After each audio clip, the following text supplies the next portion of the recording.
खुलुमबाय स्टुडिय'आव आं उदांस्रि मुसाहारि चिरां जिल्ला दुलाराय बर' फरायसा आफादा जिल्लानि सिङाव थानाय लाइमोनफोरखौ लानानै सावरायलायदों।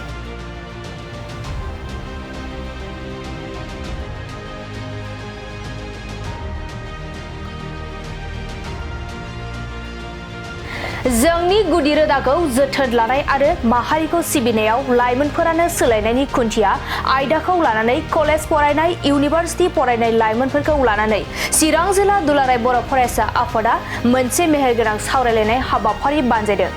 धालिगाव टाउनशिपआव थानाय बिजिआर आरसीसी हलाव चिरां जिल्ला दुलाराय बर' फरायसा आफादनि आफादगिरि दिलीप कुमार बसुमतारीनि मेल सामलायनायाव जानाय मेलखौ बिबुंथिनि गेजेरजों बेखेवना होयो मिरु एबसुनि गाहाय नेहाथारि कनिन्द्र बसुमतारीया।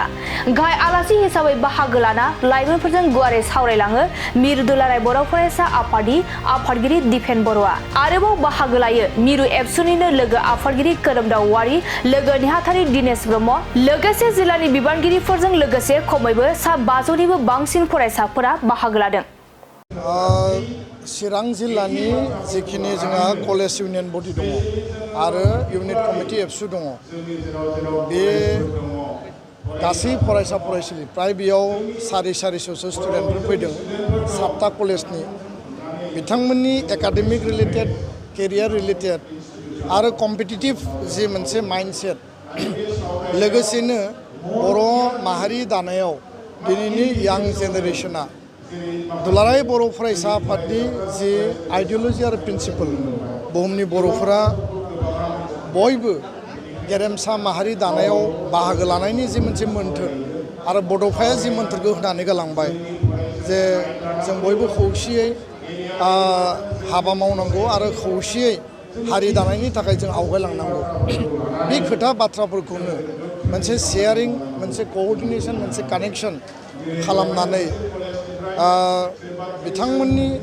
साननाय हनाय आरो बिसोरनि जिखिनि जेनुइन ग्रिभेन्सेस आरो इस्युसफोर दङ जों बेखौ खोनासंबाय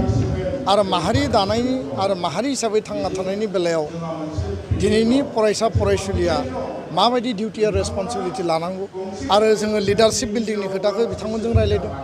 जे बिथांमोना दिनै कलेजाव, इउनिभार्सिटियाव दङ, स्कुलाव दङ, फैबाय थानाय समाव आनसलिक, डिस्ट्रिक्ट आरो मिरु एबसुआव बिबान लाफैनांगोन, कलेज इउनिट एबसु, इउनिभार्सिटि इउनिट एबसुआव बिबान लानांगोन आरो बे लिडारशिपखौ लानानै गावनि जिउ आरो लोगोसे समाजाव, हारियाव माबायदि जोङो इमप्लिमेन्ट खालामनो हायो बे खोथाखौ लानानै गुवार आरो गोथौयै सावरायबाय। जथेस्थ' फरायसा फरायसुलिनि जिखिनि साननाय हनाय माहारिनि फारसे बिथांमोननि जिखिनि बावसोमनाय जोङो जिखिनि बिथांमोननिफ्राय मोनदों थारैनो बे गोजोनथावना। मैया क'क्राझार जिल्लायावबो बेबायदि रिपर्टखौ जों मोनदों आरो इयुनाव जोङो बिथांमोनखौ खावलायदों जे माहारि दानायनि थाखाय दिनैनि जेनेरेशना बिबान लानानै हाबा मावोब्लासो बर' माहारिनि इयुना जेब्लायबो गोजोर जागोन आरो गेरेमसा माहारिनि जि मोन्थोर, बे मोन्थोरखौ आल्टिमेटलि जों जुदि मोनहैनांगौब्ला दिनै जायफोरा कलेज आरो इउनिभार्सिटियाव फरायबाय थादों बिथांमोना सिरियासलि खामानि मावनांगोन। बिथांमोनखौ गारनानै जोङो खुनु खोथाखौनो साननो हाया, खारन बिथांमोनानो दिनैनि गोख्रों लाइमोना गाबोननि गोख्रों दैदेनगिरि आरो गावनि जिउआव, समाजाव, हारियाव बिसोरो लिडारशिपखौ होनांगौ, बे खोथाखौनो जों बुंदों। फरायसाफोरनि जिखिनि सोंनाय फिननाय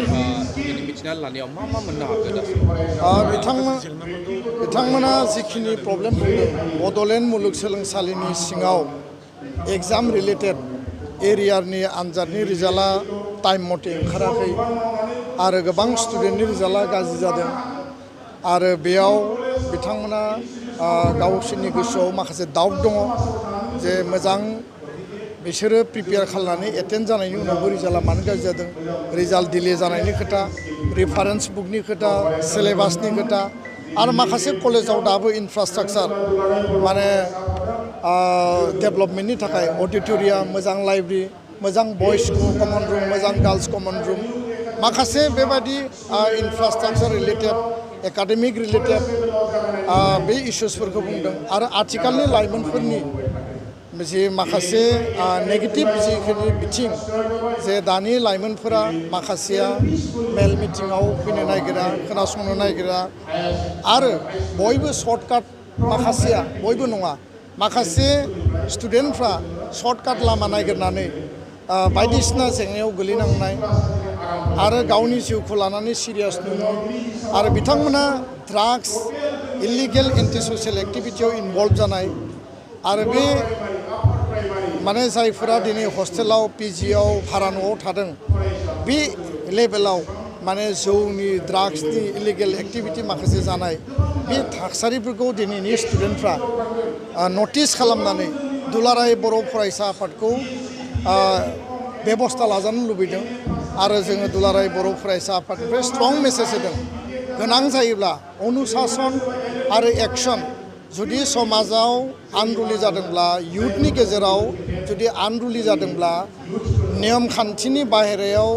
समाज बिरोधी कार्यकलापाव जुदि इनभल्भ जादोंबा बेखौ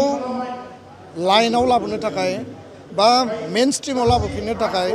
जोङो हय स्क्वाड बाहायनानै जों एक्सन लानांगोन प्रशासननि गेजेरजों एक्सन लानांगोन आरो अनुशासन आरो एक्सननि गेजेरजों माहारिखौ जोङो मोनसे बेलेन्सआव लाबोफिननो बाध्य जागोन बे खोथाखौ दिनै जोङो लाइमोनफोरनि गेजेराव मेसेज होनाय जादों